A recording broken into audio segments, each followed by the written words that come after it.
as it pertains under the federal statutes in relation to the indictment.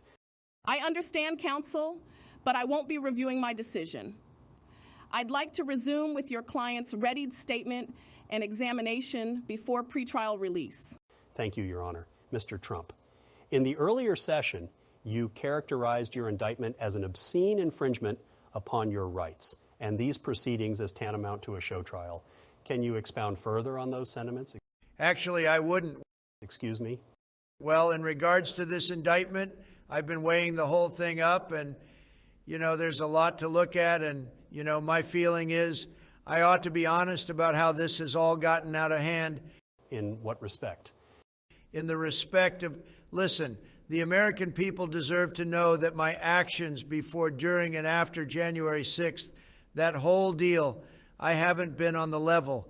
And it really comes down, in the end, to whether or not I can endure the burden on my conscience. It's a disgrace, quite frankly. The reality is, I sat in the dining room. There's a little dining room next to the Oval Office. And I sat there eating nachos and drinking Diet Coke and watching Fox News as all those rioters did those very bad things.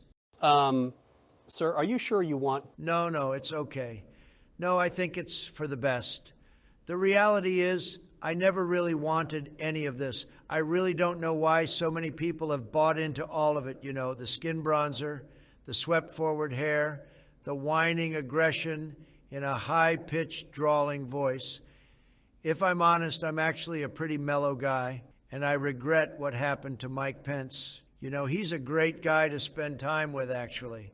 That's why it's such a shame there was a misunderstanding when I was trying to tell my supporters, hang out with Mike Pence. And instead, they misheard me and started chanting, hang Mike Pence. Your Honor, I'd like to converse privately with my client. I don't think so, counsel.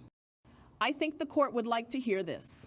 If it was up to me, I would rather just be sitting at home with Melania, watching RuPaul's The Drag Race and Meg 2 The Trench. Have you seen that, by the way? It has Jason Statham in it. Your Honor, I'd like to call for a recess. Overruled. This is going into the public record. All of it. So, as I was saying, I really don't know what's wrong with me psychologically. Some people say it's narcissism or this and that. This is what I'm hearing. This is what people are saying. Saying there are very fine people on both sides, give me a break. The truth is, I've divided the country too much with all my nonsense. And it is the right decision for me to go to the slammer, the big house, for God's sake. I even lied about my weight and said I was 217 pounds. Who on earth would believe that? Put me in an orange jumpsuit. It's a disaster.